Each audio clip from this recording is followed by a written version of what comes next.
I'm Mr. MegaManFan, and today on the Retro Hunting Adventures, we're starting out with Zunao Senken Galg, which it turns out is a very historically important game, and I didn't know it at the time I bought it, but this was the first Famicom game to have its own strategy guide printed, because there are, in the words of the Giant Bomb entry, a lot of hidden secrets in this game. Each stage has a piece of a war machine that you have to collect in order to proceed to the main boss at the end. But there are also branching paths in the game and hidden items to find.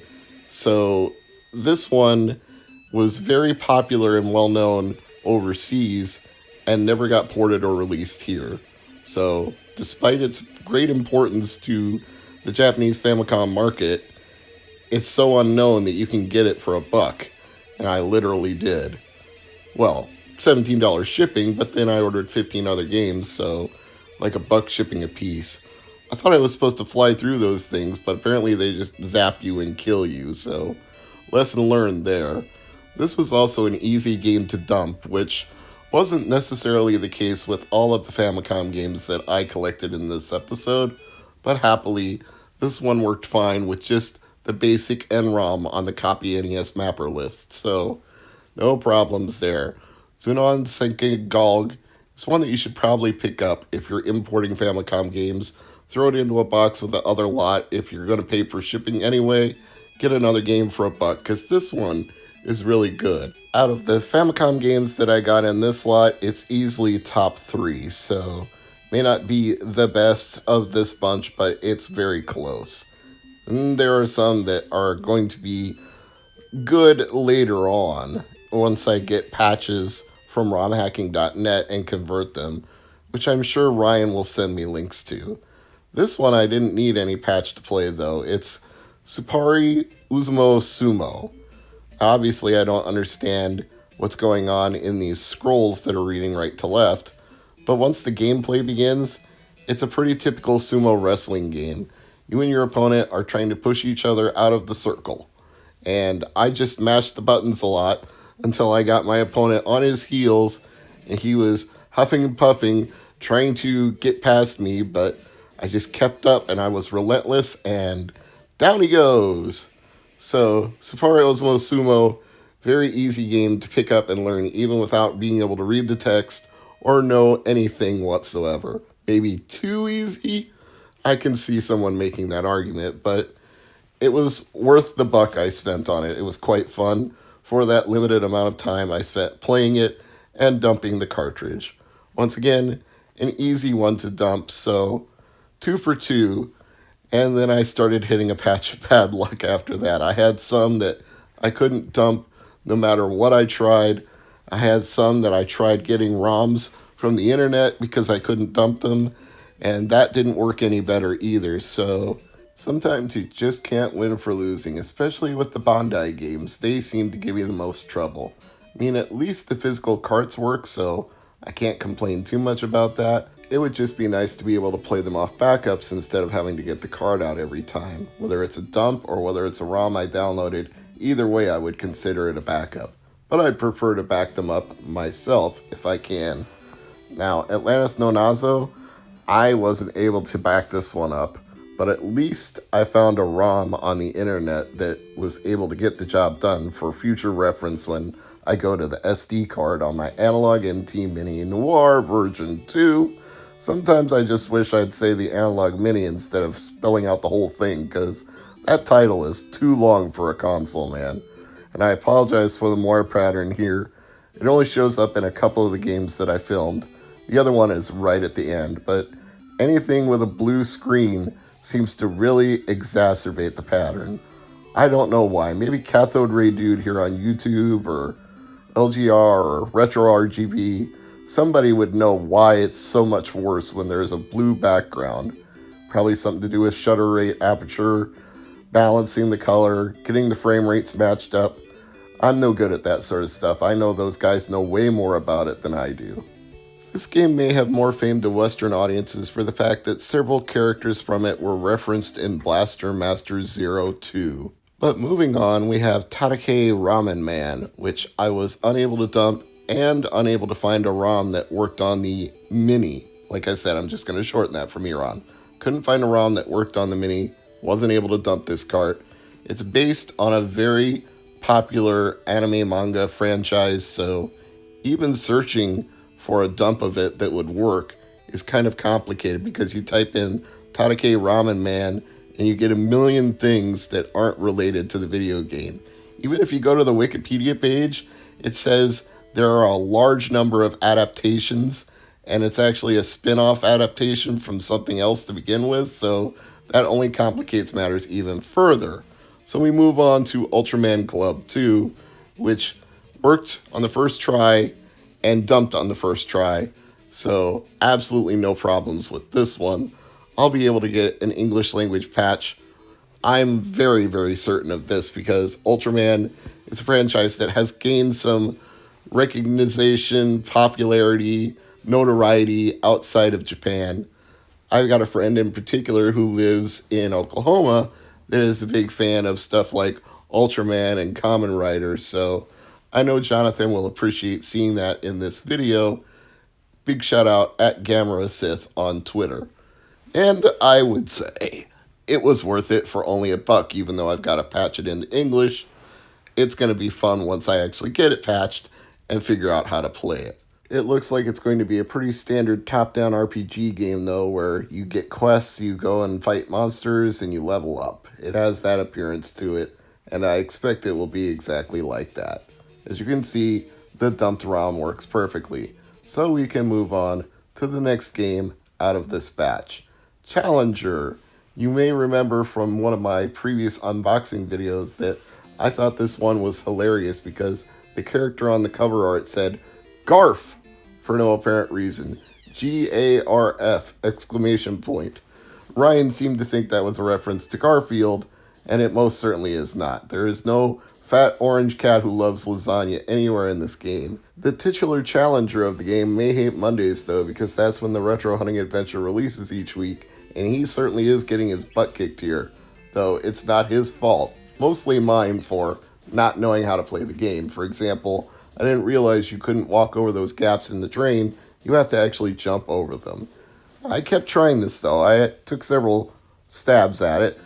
Ironic, since it looks like you're throwing a stabbing knife of some kind, but you have to stop this train before it wrecks, and I just don't know how to do that other than trying to make progress from one end of the train to the other. Maybe there's a break at the end that I can throw, but things get more and more menacing. First you have to deal with these birds, then bandits start appearing on the top of the train giving chase to you, and then if that wasn't bad enough, you get some clouds that are full of lightning and thunder, and they try to drop it on you as you try to make your way from the left to the right. So if the birds don't get you, the clouds will. If the clouds don't get you, the bandits will.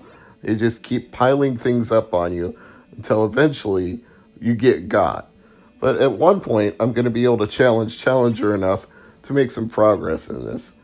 It's one of these games that's absolutely a mystery to me why they didn't port it to North America, because it appears to be almost entirely in English. There wouldn't have been much problem with localization. Maybe there would have been a problem with the violence. I don't know, but there were plenty of NES games that had violence. I didn't see any religious iconography that would have caused it to be expelled from the North American market. Like Devil World is always the example people go to because that game had crosses in it, so they weren't going to release it here because of the Christian cross.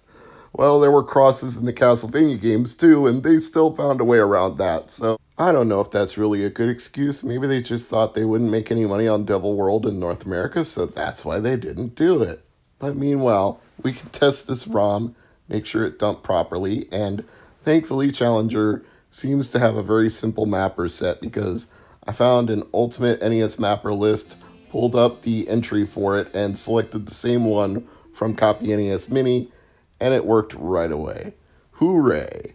Let's move on to the next Famicom game on my list, which is Takada Shinjin. Might as well be called Risk, because it looks like one of those games where you have to control all of the territories on the map, conquering them one at a time. You roll the dice and either they win or you win, and then you try to move to different countries that are adjacent to that country. Now, if there's a patch for it, I'll probably play it some more. And if not, it was only $1, so I'm not going to be all pissy about it when it's like, oh, I can't play this. I'll be like, oh well, it was $1. It was thrown in with a box full of other stuff I was getting anyway. Why not? I like taking those kind of risks with Famicom games because you never know when you might discover something like Zuno Senken Gog, something that you didn't even know about that turns out to be a good game, a really important game, and a really fun game to play, and it only cost you $1. At those prices, you simply can't go wrong because you can't even get NES games from a pawn shop for $1. So if you spent $1 each on 17 games and $17 shipping, you'd spend $2 per each Famicom game, and you still wouldn't get that kind of value going to any place in this country. Not since the days of Funko Land could you get NES games for $1 or $2. They're just not available at those prices anymore, no matter how common the games might be. The next one up is Kaiju Monogatari, and there's good news and bad news for me with this title. The good news is an English language patch definitely exists. I've seen YouTube Let's Play videos of it.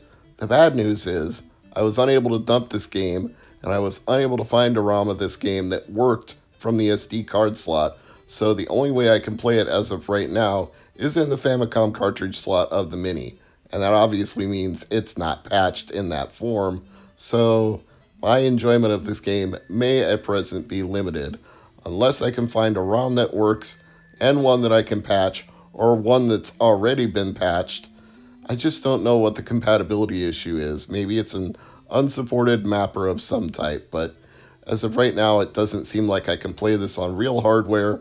I can only play it in emulation on a computer. I can't play the patched version, or even the ROM of the patched version. I would just have to play the physical cart with no translation.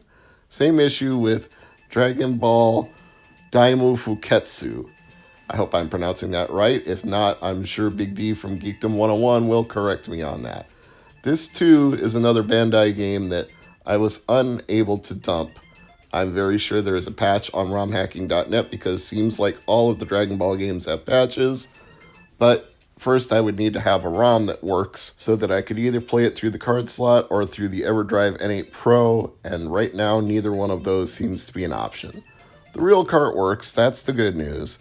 Bad news is my options are limited unless it comes to emulation, which makes me sad. I would rather play these on a real NES through the EverDrive N8 Pro or the Mini if I could. Famicom Jump, I don't have that option in either case. Another Bandai game, another one that I couldn't dump. I even tried getting some extra plugins. There's a Copy NES website that has all sorts of different plugins for different obscure cartridge types that aren't basic NROM or Memory Mapper 1 or Memory Mapper 3 or anything that you're well familiar with. This one was listed as Bandai 16, so I found a Bandai 16 plugin and I tried it with this game, with the other Bandai games. Didn't seem to help. I'd get a ROM that might get part of the title screen and then it would just lock up, or I'd get one that would just flash a color on the screen and not do anything at all. The last one in this lot is very obviously Super Mario Brothers. So when I said there was a top 3, this and Zunon Second Gog are in it, probably the sumo wrestling game as well. Not surprising that Super Mario Brothers works. What was surprising was how many times I had to clean it. I spent literally a half hour cleaning this Famicom cart. This might have been the dirtiest Famicom cart I've ever seen. Don't know if it's the dirtiest NES cart, but it certainly ranks right up there. Oh, man. My fingers were aching by the time I got done scrubbing the contacts on this one. It wasn't even the contacts that were filthy, though. Like, there was dirt inside around the cartridge enclosure. Like, I almost took the plastic apart with a tool bit and just got in there that way. But once I finally got it working, I was like, I've gotten enough dirt out of this one to finally work, so I'm going to leave it alone now. It was just mind-blowing that it was that scuzzy. It works, though, so I'm going to leave the seller a positive, But I will note it did take a lot of extra effort to get it working. It was only $1, so maybe that's worth it considering regular Super Mario Brothers in North America goes for way more than $1 nowadays, but yeah, it just depends on if you're willing to invest the time to save $10. And I already have the regular North American Super Mario Brothers anyway, so the only reason I got this one was version differences to see if it plays any faster or better. I'm sure for speedrunners, the Japanese version is optimized, so might as well have it just for kicks. I'm Mr. MegaManFan. This has been the Retro Hunting Adventures, and thank you for watching. Like, share, comment, subscribe. All of those things help the channel grow. See you next time.